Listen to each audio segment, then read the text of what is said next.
talk about the Navy Classic, going over to Annapolis, getting to spend time at the Naval Academy, especially near Thanksgiving. Talk about that experience, how cool it was. Yeah, we had a really good experience over the Thanksgiving break, being able to play in the Naval Academy Classic and just travel to a different part of the country. I thought Navy did a great job hosting the event. We played two really good opponents.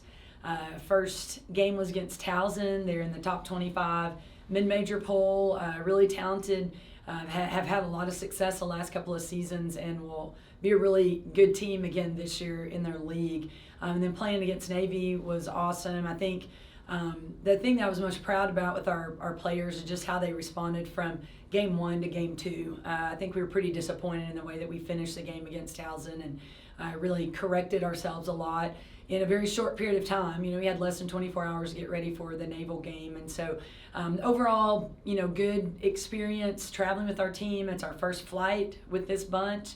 We played in a different time zone, which we'll see that a lot in the WAC, even though it'd be different time zones. But, just traveling and trying to figure out how to sleep and, how to just get your minds ready to play. This is a really important time of the year for our players academically as well. And so there was a lot of homework being done on the trip. But just a really good time for us to enjoy each other. Thanksgiving is a special time to spend with your team.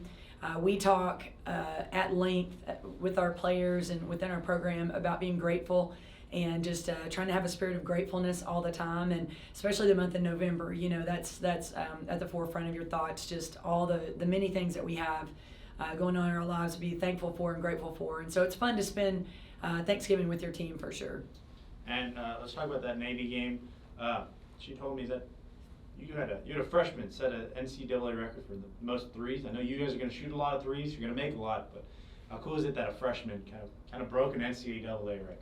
Well, we had some great individual performances in the game against Navy, and I think the three players that I'll highlight will all credit their teammates for the great individual games they had. And one player that got a little bit overshadowed was Addie Martin. Had her first double-double of the season. She was super consistent in both games in the Navy Classic. And then Peyton Hull, freshman, it's her fifth college game, and she goes off for 34 points. She and that ties our D1 record for points in a game.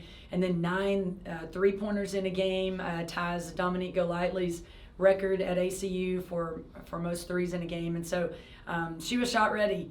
And I've watched Peyton play for several years. I've seen her have games like that over and over with her travel ball team, with her high school team, so I knew she was capable of that. But, for her to be able to do that in her fifth college game is really, really impressive.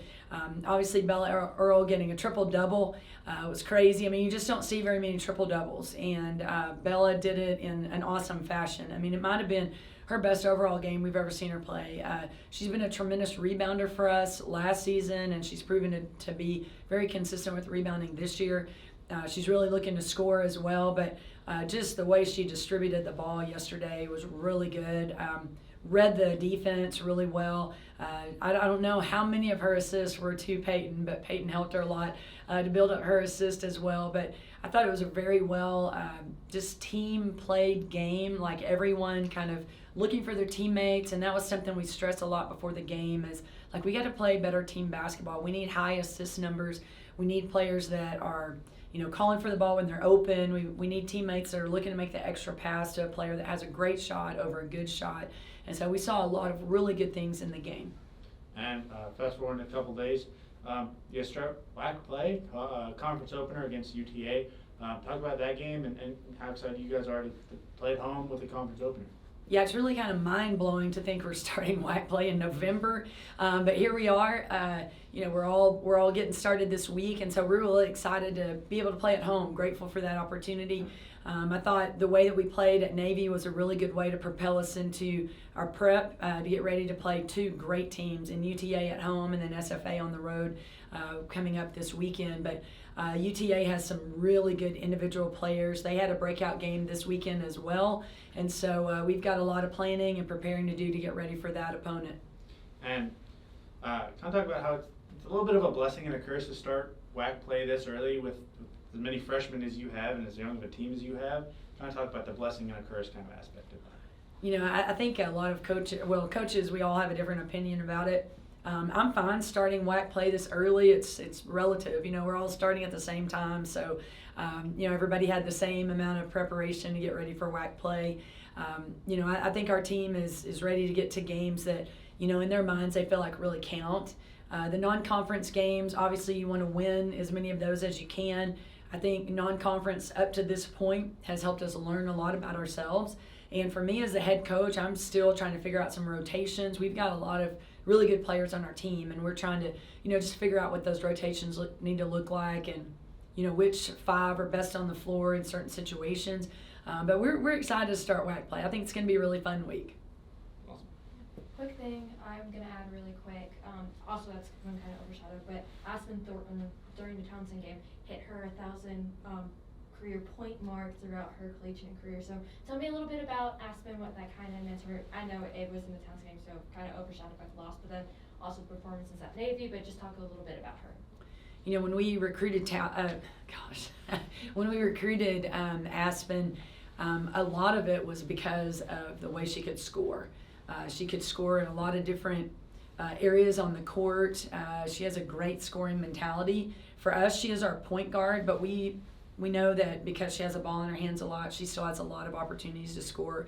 But she has really, you know, developed a great three-point shot. She's pretty elusive off dribble drive. She's able to get into the paint and get shots up. I think she's difficult to guard. We've already seen this season coaches making adjustments, putting like 5'10", 5'11" defenders on her just to try to prevent her from getting open shots.